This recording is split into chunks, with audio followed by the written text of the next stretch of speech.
출산율은 제로에 가까워지고 수명은 점점 더 길어지고 있는 시대. 결국 대한민국의 미래는 인구 절벽으로 인한 국가 소멸일까? 위기를 알면서도 한국의 부부들은 망설이고 또 망설이고 있다.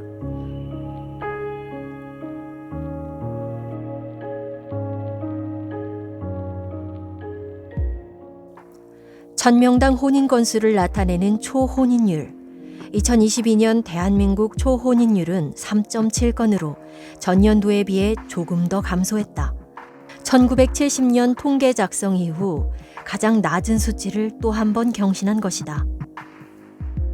20, 30대 청년들은 왜 결혼을 하지 않는 걸까? 그 이유는 다양하지만 가장 많은 비율이 경제적 준비에 어려움을 꼽고 있다.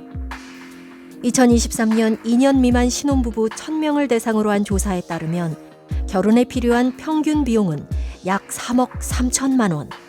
남녀가 같이 준비한다고 해도 20, 30대 청년들이 감당하기에는 결코 쉽지 않은 금액이다. 결혼식을 앞두고 조금 일찍 신혼생활을 시작한 최혜민 씨 부부. 부부의 고민은 무엇일까? 87년생 올해로 36살이고 연애는 3년 동안 하고 내년에 결혼 준비 중인 최한철입니다. 네. 안녕하세요. 저는 최한철 씨 예비 신부 최혜민입니다. 저는 32살입니다.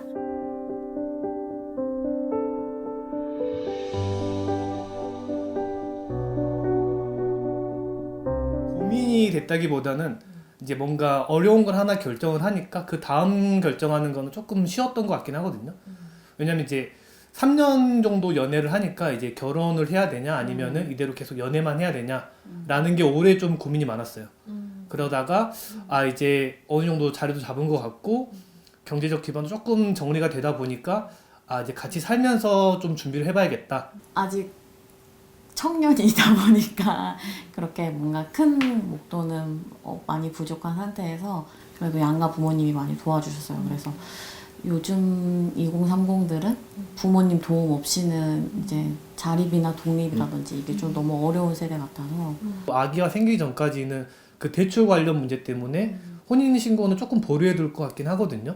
아직까지 제도에서는 청년 전세자금 대출이 가장 좋다고 생각을 해가지고 그걸 이용하면서 추후에 같이 돈을 모아서 뭐 조금 더 나은 집으로 이사 간다든지 아니면 신혼 아기 낳고 나서 이제 그런 다른 혜택을 좀 찾아본다든지. 사랑만으로 결혼을 강행하긴 어려운 시대. 직장인이 된 후부터 저축한 전부로도 모자라 두 사람은 부모님에게 미안한 손을 내밀었다. 절차도 마음도 복잡하고 어려운 과정. 결혼 준비를 하다 보면 사랑은 현실에 밀려 보잘것없는 것이 되기도 한다. 일단 돈이 가장 큰 문제가 걸림돌이 되긴 하더라고요. 이거 하고 나면 그 다음 거 돈이 또 이만큼 들어갈 텐데 그 다음 거 돈이 또 이만큼 들어갈 텐데 그 걱정 때문에 당장 앞에 있는 걱정을 이제 안 하려고 회피를 많이 하더라고요. 미래를 내다보고 뭐 준비를 하고 이런 거는 진짜 너무 큰 부담이라서 진짜 지금밖에 집중이 안 되는 그런 상태인데 연애하는 것도 힘든데 어떻게 결혼하면 지금 친구들은 더 그래서 포기를 많이 하는 것 같아요. 그냥 나와는 다른 얘기라고 더 여기는 것 같아요. 결혼은 했지만 자녀가 없는 가정을 뜻하는 딩크족. 대한민국 미혼 성인 남녀의 무려 40% 이상이 딩크족을 꿈꾼다. 출산을 꼭 해야 하는 이유는 명확히 설명할 수 없지만 아이가 없는 생활을 원하는 이유는 확실한 사람들이다. 아직 올해나 내년에는 계획이 없어요. 일단은 저희가 그렇게 갑자기 아이를 낳아서 키울 수 있는 그런 근무 환경이라든지 그런 게 아직 준비되지 않아서 정말 어쩔 수 없이 둘 다 동시에 근무하고 있을 때 생기는 돌발 상황에 저희가 얼마나 대처할 수 있을까 그거를 생각해 보면 방과 후에 뭐 돌봄 교실 뭐 이렇게 나라의 정책들에 저희가 아이가 없다 보니까 많이 뭐 알아보고 그런 건 아니지만 그래도 지금 많이 부족하다고는 주변에서 그렇게 들었거든요. 정말 현실적으로 이 아이를 이제 이 부모가 퇴근할 때까지 확실하게 돌봐줄 수 있는 시스템이 진짜 뭐 양가 부모님, 할머니, 할아버지가 아닌 이상 그렇게 나라에서 도움받을 수 있는 게 그렇게 와닿지는 않다고 들었어요. 미혼 남녀가 딩크족을 희망하는 이유 1위는 양육비에 대한 경제적 부담이었다. 2위는 경력 단절에 대한 우려, 육아에 대한 자신감 부족과 둘만의 시간에 만족한다는 답변이 그 뒤를 이었다. 출산율은 국가의 경제와 직결된다. 경제의 원천인 생산자도 소비자도 모두 사람이기 때문이다. 새로운 것을 만드는 사람도 사는 사람도 없는 시대, 인구가 줄어들면 대한민국의 성장도 멈추는 것은 아닐까? 이러한 우려를 신혼부부들도 잘 알고는 있다. 신혼 이제 합치게 되면은 부부 소득을 뭐 연간 뭐 6천만 원으로 잡는다든지 뭐 아이를 뭐 3명 가면 얼마로 준다는데 한 명도 안 낳는 3명을 왜 자꾸 고민을 하는지 모르겠고, 그리고 실효성 있는 그런 제도가 별로 없다고 느껴지는 것 같아요.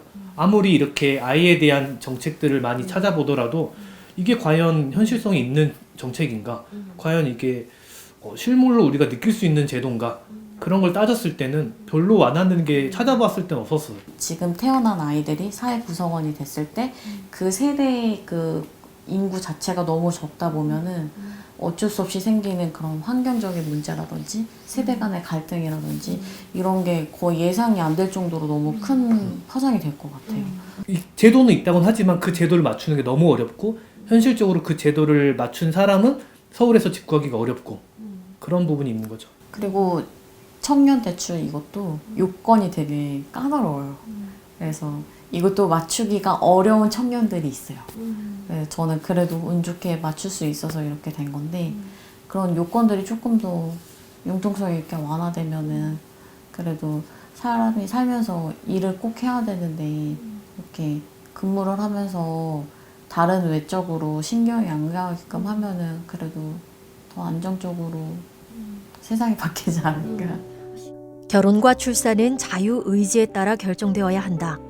그러나 결혼과 출산을 선택하는 데 있어 고용 불안, 경제적 부담, 돌봄의 부재와 같은 한국의 사회적 문제가 관여한다면 과연 이대로 두어도 괜찮을까? 살면서 이렇게 좋은 사람 만난 거가 정말 큰 행운인 것 같고, 자꾸 막 이런 여러 문제들이 다 불안하다고 해서 결혼도 안 하고 아이도 안 낳고 이렇지만, 그래도 마음에 맞는 사람을 잘 만나면 그렇게 결혼이나 출산이나 이런 거 그렇게 어려운 일이 아니란 걸 너무 이렇게 막 부정적으로만 생각 안 했으면 좋겠어요. 신혼부부의 고민은 날이 갈수록 깊어진다. 한편으론 아이를 원하면서도 낳을 수 없는 현실.